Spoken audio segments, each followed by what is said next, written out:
Assalamualaikum warahmatullahi wabarakatuh. Perkenalkan, nama saya Igan Ramadan dengan NIM 24172023 dari Prodi Ilmu Pemerintahan, mata kuliah Sistem Hukum di Indonesia. Saya akan menyampaikan materi saya, pengertian sistem hukum.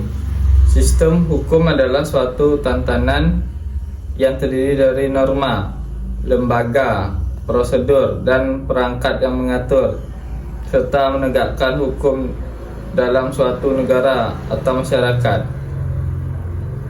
Sistem ini mencerminkan nilai-nilai dan budaya masyarakat serta bertujuan menjaga keadilan, ketertiban, dan kepastian hukum. Sistem hukum mencakup hukum substantif dan prosedural, terdiri dari lembaga peradilan, aparat penegak hukum, dan perangkat hukum tertulis maupun tidak tertulis. Berfungsi sebagai alat kontrol sosial dan perlindungan hak. Unsur-unsur sistem hukum. Untuk disebut sebagai sistem hukum yang utuh harus memiliki beberapa unsur penting. Yang pertama, norma hukum, aturan atau ketentuan yang mengikat. Yang kedua, lembaga hukum, badan yang menjalankan dan mengawasi pelaksanaan hukum. Yang ketiga, sanksi hukum, konsekuensi bagi pelanggar hukum. Yang keempat, subjek hukum, individu atau badan yang memiliki hak dan kewajiban hukum. Yang kelima, budaya hukum, sikap masyarakat terdapat hukum. Tujuan dan fungsi sistem hukum.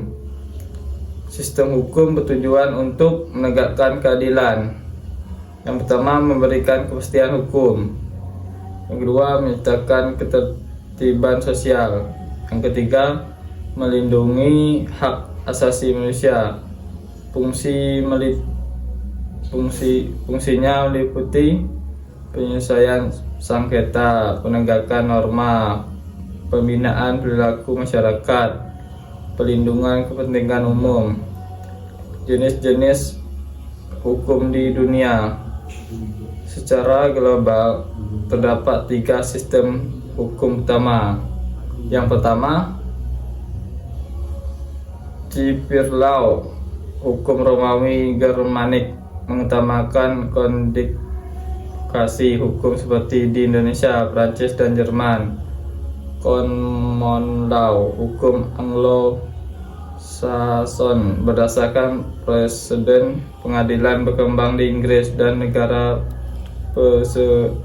persemakmuran. Hukum adat agama, berdasarkan kebiasaan atau agama tertentu seperti hukum Islam syariah. Struktur sistem hukum di Indonesia. Sistem hukum di Indonesia merupakan kombinasi dari 3 sistem: hukum barat, civil law, hukum adat, hukum Islam. Struktur terdiri atas hukum dasar UUD 1945, undang-undang dan peraturan, jurisprudensi, hukum adat, doktrin. Sumber hukum. Sumber hukum adalah dasar pembentukan aturan hukum. Yang pertama, sumber hukum formal, terdiri dari 5. Yang pertama, undang-undang. Yang kedua, kebiasaan. Yang ketiga, putusan hakim. Yang keempat, traktat. Kelima, doktrin. Sumber hukum materi, nilai sosial. Yang pertama, nilai sosial. Kedua, politik. Yang ketiga, ekonomi. Yang keempat, moral. Klasifikasi hukum. Hukum dapat diklasifikasikan menurut beberapa aspek. Yang pertama, menurut isinya, hukum publik, hukum pidana, administrasi, tata negara, hukum privat, hukum perdata dagang. Yang kedua, menurut bentuknya, hukum tertulis. hukum tidak tertulis. 3. Menurut fungsinya, hukum substantif, hukum formal. Lembaga penegak hukum. Beberapa lembaga utama penegak hukum di Indonesia. Yang pertama, Polri, penegak hukum dan pemeliharaan ketertiban. Yang kedua, Kejaksaan, penuntutan tindak pidana. Yang ketiga, Pengadilan, pemutus sengketa dan pemutus perkara. Yang keempat, KPK, penegak hukum dalam kasus korupsi. Yang kelima, advokat, pembela hak warga negara. Peran dan tantangan sistem hukum. Sistem hukum tidak lepas dari tantangan seperti kasus korupsi, lemahnya penegakan hukum, diskriminasi hukum, minimnya kesadaran hukum. Peran sistem hukum menjadi sangat penting dalam menjaga stabilitas negara dan keadilan sosial. Reformasi dan pembaruan hukum.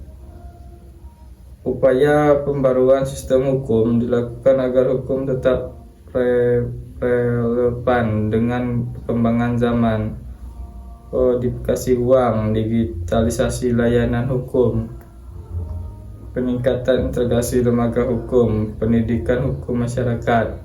Itu saja yang saya dapat sampaikan. Terlebih kurang saya mohon maaf. Assalamualaikum warahmatullahi wabarakatuh.